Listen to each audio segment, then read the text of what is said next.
Mas você não tem medo de que, de que esse livro e essas novas experiências e doutrinas elas possam ter algum efeito, pode ser alguma confusão, por exemplo, de, de Lúcifer, porque vocês Tem. acreditam também nessa existência do mal, a existência de um inimigo de Deus, de um anjo caído? Como que...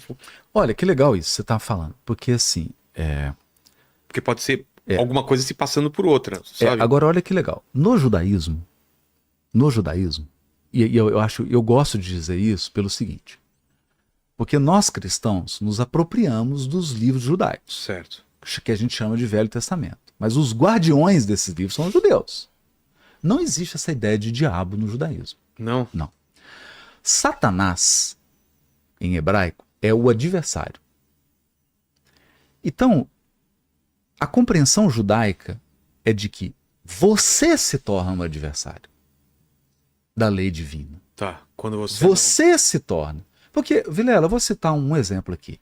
Durante a Segunda Guerra Mundial, na Alemanha, havia uma enfermeira nazista que ela separava as mulheres judias grávidas e esperava no momento do parto, hora que a judia entrava em trabalho de parto, ela amarrava as pernas da mulher.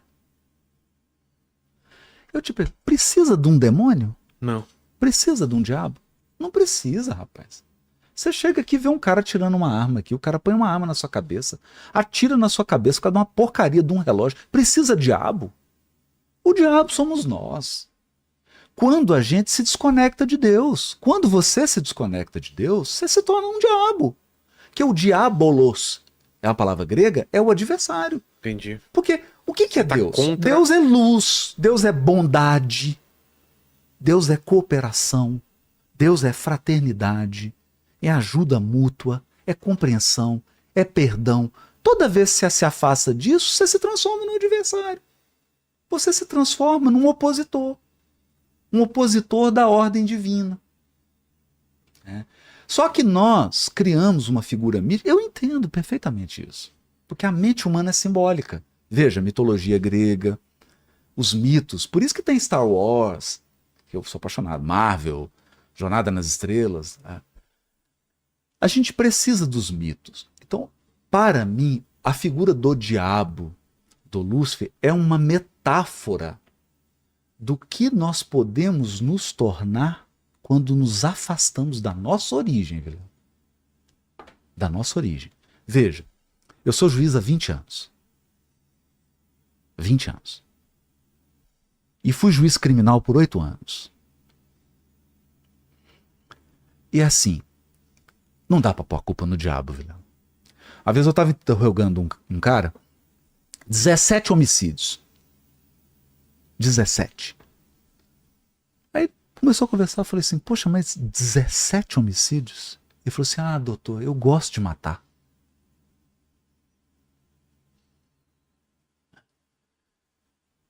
E aí eu... Assim você vai pensando, né? Teve um caso que eu julguei, os caras pararam, eles estudaram uma família, era pai, mãe, um jovem casal, com uma criancinha pequenininha de 4 anos de idade. Eles estudaram os hábitos daquela família e descobriam que o pai saía 7 horas para trabalhar, a mãe ficava com a criancinha. 7:30 da manhã eles pararam um caminhãozinho na porta da casa. Um ficou vigiando lá de fora, 2 no caminhão para carregar o caminhão. E esse cara entra armado dentro da casa e fala para ela, vai pro canto. Ela pega o nenenzinho de 4 anos, a menininha, vai pro cantinho da parede. Os caras levam tudo. Tudo. Levaram tudo. Colocaram dentro do caminhão. Depois que o caminhão estava carregado, que eu tava saindo, o cara falou assim, deixa eu voltar. Voltou e foi lá e deu um tiro na cabeça da criança e na cabeça da mãe. Meu Deus. Precisa de diabo? Quer dizer, eu vou criar um diabo para colocar a responsabilidade dele pelas minhas escolhas? Esse cara escolheu fazer isso, pô. É. Por que ele não roubou e foi embora? Covarde. Voltou lá só para matar a criança. O cara fez a escolha. Aí vem falar, e o diabo, que é isso? Para isentar ele da responsabilidade do que ele fez? Não pode. Então, assim, a gente tem que assumir, eu entendo como uma metáfora, né? Eu entendo como uma metáfora do diabólico, eu entendo uma metáfora do mal, né? A representação, como tem o Darth Vader, toda mitologia, né, tem É. essa metáfora. Agora, criar um ser que é o responsável por todo o mal no mundo e nós somos vítimas tomadas por ele, eu acho isso um raciocínio, com todo respeito, infantil, E a ideia de inferno? né? O inferno, sim. Ah, é? Agora eu vou te mostrar o que é o inferno. Porque tem os 7 céus. Que Eu vou te você mostrar falou. o que é o inferno. Todos esses que eu sentenciei, esse povo não dorme, esse povo acorda e sobressalto, eles estão no inferno, Vilela. Esse povo quem? Os maus? Tá Os falando? maus, que cometem crime, que estão na maldade, que acordam com a intenção de prejudicar os outros, psiquicamente esses caras estão no O inferno. que é o inferno, então? O inferno é um estado de infelicidade. Não é um lugar. Não é. Pode se tornar um lugar. Porque você já percebeu o seguinte? Que o lugar onde você mora é meio que um retrato de você, das suas intenções, do que você quer. Sim. Por exemplo, esse lugar aqui, ele foi Reflete, pensado, ele foi tem um propósito aqui. Sim, sim. Tem um propósito. Está materializado aqui. Né? Imagina alguém que está só pensando no mal, só pensando em levar vantagem, só pensando em prejudicar alguém, que não tem escrúpulo. Que ambiente que essa pessoa cria? É um ambiente de tormento. Eu, graças a Deus, Vilela, tenho a oportunidade de analisar isso do ponto de vista jurídico, como juiz, do ponto de vista psicológico. Né? E eu posso te afirmar, é uma convicção pessoal minha. Vilela, nós não fomos criados para odiar. Toda vez que você está magoado com alguém, toda vez que você está com raiva de alguém, você passa mal. Com Seu certeza. estômago não fica legal, você não dorme bem, sua boca seca, a comida não tem o sabor, porque você não foi criado para isso. Agora, Vilela, quando você está feliz, quando você ajuda alguém, cara, alguém fala, pô, Vilela, obrigado, cara. Te dá um bem-estar porque você foi criado imagem e semelhança de Deus. Você foi criado centelha divina. Você foi criado para amar, para perdoar, para auxiliar, para ser bom. Toda vez que você sai desse molde divino e quer criar uma coisa própria, E qual dá que é, ruim. qual que é a ideia de pecado, então, dentro da doutrina isso. espírita? A ideia de pecado na doutrina espírita é de um desvio da lei divina. Eu saio do projeto, que é o que está lá em Adão e Eva. Eu saio Eu do... quero ser como Deus. Quero ser como Deus. O que é eu quero ser como Deus? Eu chego para Quero Deus e ser falo assim, dono ó, da minha vida e eu decidi Falo, cara, e dar tchau tchau, pra ele. Não tchau. preciso de você. não preciso de você, não estou nem aí para suas regras, quem manda aqui sou eu, sob nova direção. Entendi. Aí dá errado, pô. Claro que dá errado. Claro que dá errado. Porque a nossa natureza é limitada. Você é cheio de instintos. Você, claro que você está voltado. Farinha pouca, meu pirão primeiro. Isso é da natureza humana, biológica.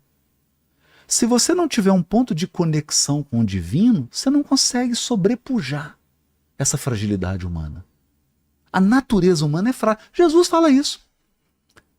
Nós somos mais frágeis que perversos, né? Mais frágeis do que perversos. Senhor, perdoa, eles não sabem o que fazem. Não sabem o que fazem. E eu acho bacana, Paulo fala na carta aos Coríntios, fala em Gálatas, que do primeiro Adão e do segundo Adão. O que é o primeiro Adão? É esse cara que acredita que ele é a lei sou eu sou a regra, e o segundo Adão é o Cristo. Que é aquele que fala, não. Senhor, faça-se segundo a sua vontade. Esse é o segundo Adão. Esse é o ser, imagem e semelhança de Deus. Por isso que quando Jesus é batizado pelo Batista, né, por João Batista, Sei. a voz do céu diz assim, esse é meu filho amado. Quer dizer, esse é o filho que eu quero que vocês se tornem. Eu criei vocês para ser assim. Né? Essa é a nossa crença, eu diria, a mais profunda. A principal crença do Espiritismo é de que o Cristo é o Filho amado, modelo e guia, e que se eu quiser me reconectar com a minha natureza divina, eu tenho que olhar para Jesus. Mas não é só para adorar, não. Não é só para ajoelhar aqui, ficar orando e sair e fazer sacanagem com os outros. Não, não, não. É com ações, pensamentos e sentimentos. Eu tenho que ser coerente. Não dá para só acreditar, louvar, que é importante. Mas não basta. Eu tenho que ter uma conduta. Eu tenho que agir como Jesus agiu. Aliás, é uma coisa bonita. Mahatma Gandhi foi chamado para um congresso teológico. Estavam lá evangélicos, católicos e outras religiões. O Gandhi era hindu, né? Hinduísta. Ele chega.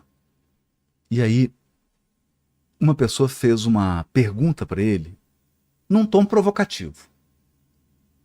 Virou para o Gandhi e falou assim: Gandhi, o que nós temos que fazer para que o cristianismo tenha uma maior propagação na Índia? Ofensivo, né? Claro. Uma cutucada, né? E o Gandhi? Duas coisas. Duas coisas vocês precisam fazer para o cristianismo se espalhar mais na Índia. Primeira, vocês precisam ensinar o cristianismo sem deturpação. E a segunda, vocês têm que viver como Jesus Cristo. Fácil. Eu acho que o cara desistiu do projeto expansionista. Facinho. Só isso. Só isso. Agora, veja, é legal isso, né?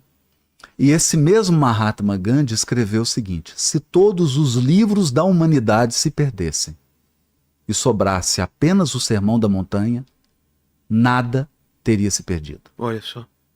Tá tudo lá. Cara, ele não era cristão. Então, cara, Jesus é um negócio que está muito além da religião humana. Está muito além das instituições humanas. Né? Ele é da ordem divina mesmo. A gente falou do pecado. E a lei da causa e efeito, né? Chamado de karma, dharma. O que são essas coisas? Isso é muito mal compreendido até entre os espíritas. É mesmo? Vilela. É muito mal compreendido. Eu vou te dar um exemplo meu. Assim, quando eu nasci com os dois pés para dentro e para fora. Então muita gente falava para minha mãe, coitada, né? Que super simples na época também, né? Não tinha... Fui operado lá em Lins e tal, e falava que era um karma, que eu tava pagando porque eu pisei nas pessoas em outras vidas. Puxa, e por isso eu tinha nascido com o pé torto. Imagina uma mãe ouvir isso, ou meu pai ouvir isso. Então, eu sei que ela ficou muito chateada. Eu queria que entender isso. A pessoa nasce com algum problema porque ela tá pagando alguma coisa.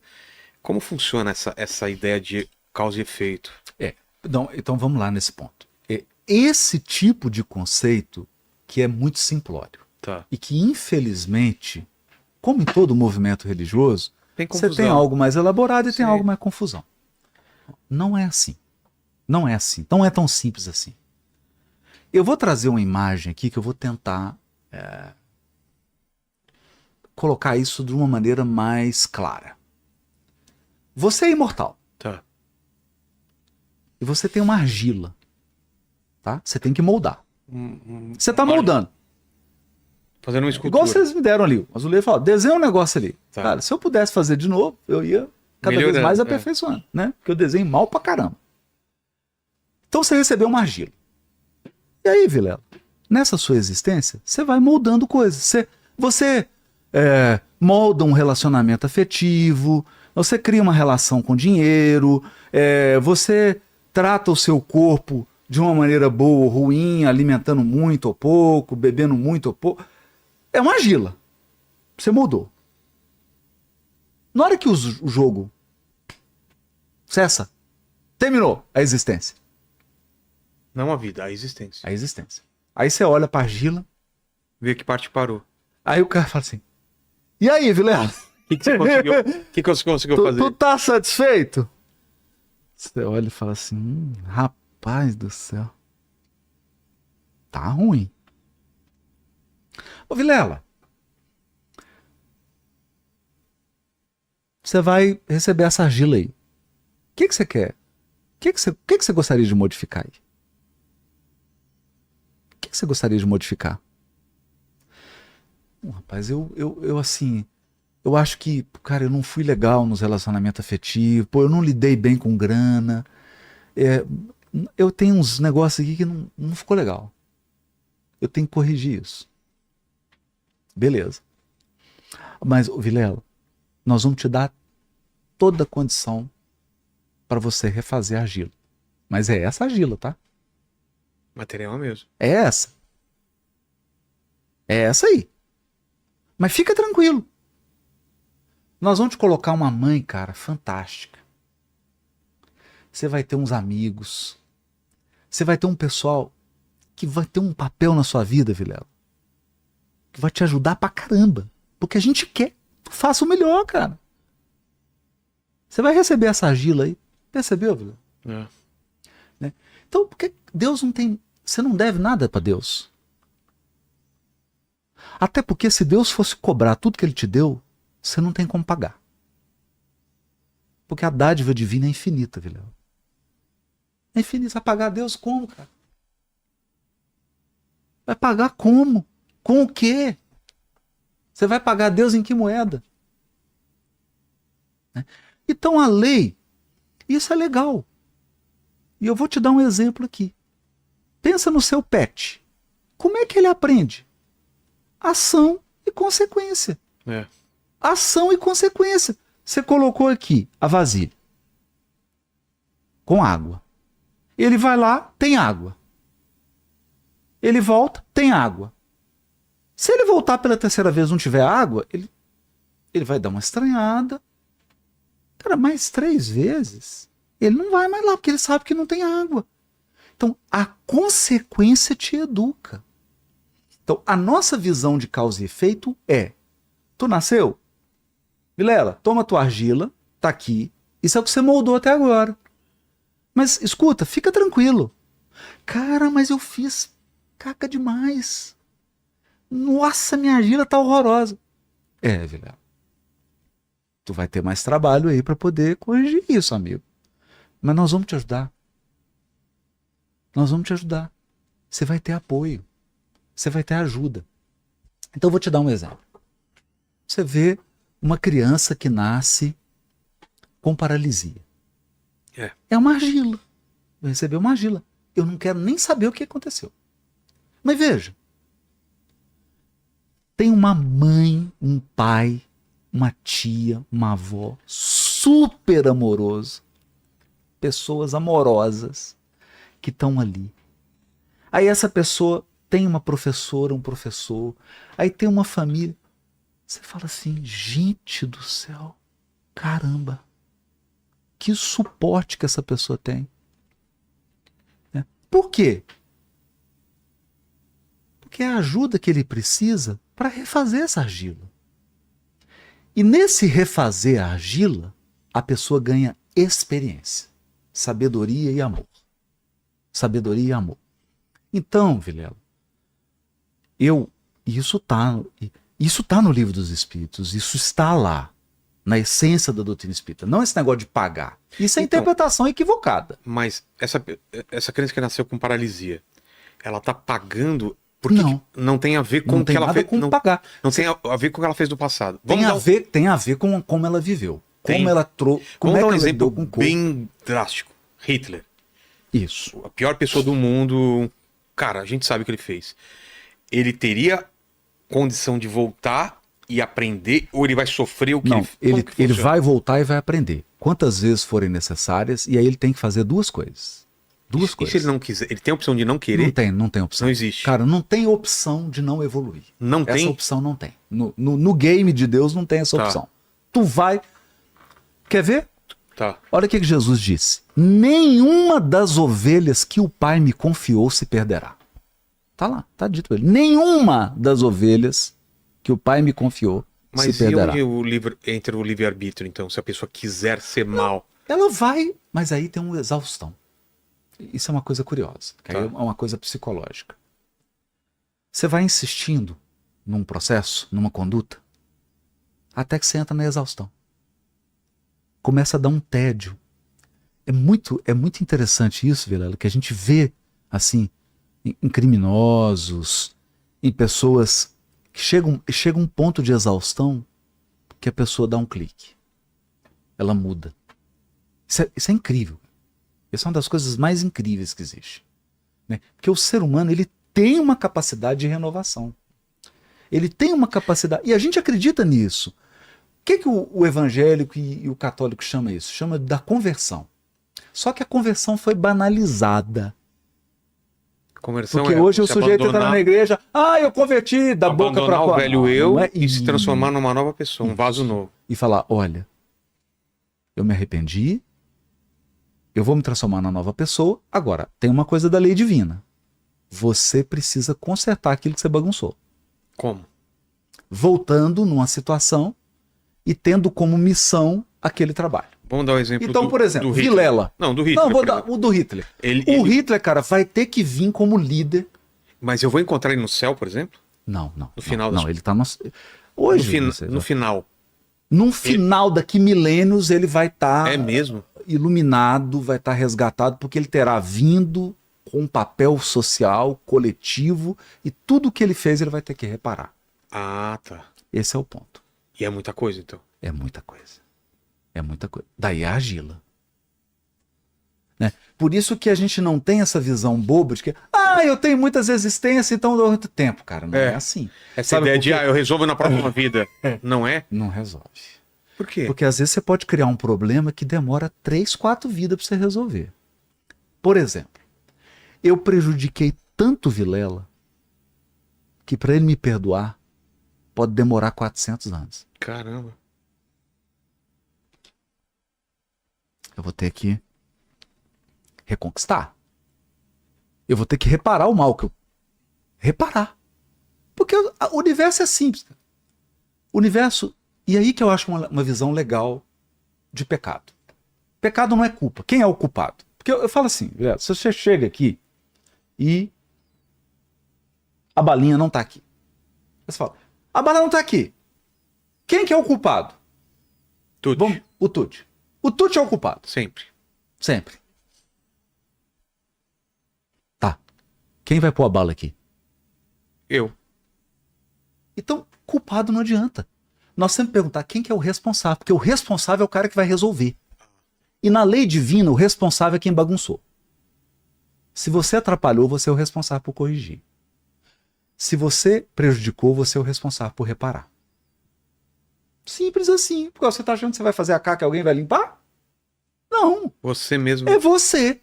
Com auxílio, com ajuda, com a misericórdia, com a graça divina, que vai te dar recursos, mas é você que vai ter que modelar a argila. Esse é o aspecto da ação e reação. O que muda aqui? Muda o seguinte, filho. Aí eu tenho milhares de casos para contar. Pessoas estão numa situação difícil, e aí a pessoa tem uma fé. Ela passa por uma renovação, aquele problema é resolvido. Resolveu.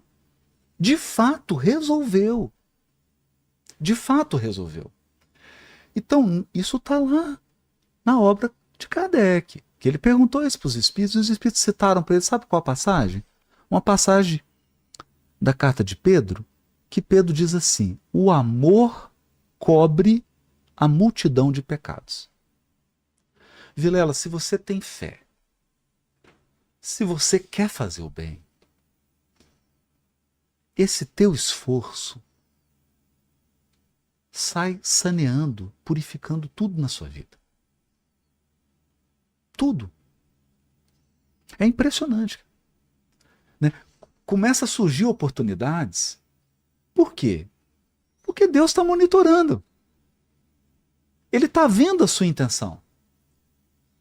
Ele sabe que você quer corrigir, que você quer melhorar, que você está fazendo todo o esforço. E aí começa o que a gente chama de milagre, que são as intervenções divinas que colocam uma pessoa na sua vida, uma oportunidade, de repente você está no lugar certo, na hora certa. As coisas vão acontecendo, porque se dependesse só da gente, Vilela, vamos ser sinceros, poxa, as maiores coisas da nossa vida, você sabe que não dependeu só de você. Aquilo, você aproveitou a oportunidade, mas a oportunidade chegou. Né? Então Deus vai colocando na sua vida, ele vai conduzindo as coisas. Mas isso não significa que não vai ter luta, que não vai ter esforço, que não vai ter sacrifício. Por isso que Jesus disse assim: aquele que quiser me seguir, negue a si mesmo. O que é o negue a si mesmo? Para de ser narcisista. Para de achar que o mundo está girando em torno de você. Pegue a sua cruz e me siga. O que é a sua cruz? É a sua argila. A sua cruz é a sua argila. Você vai ter que carregar ela. Para quê? Para pagar? Não, para refazer. Para refazer. Né? E eu acho que isso é o ponto extraordinário.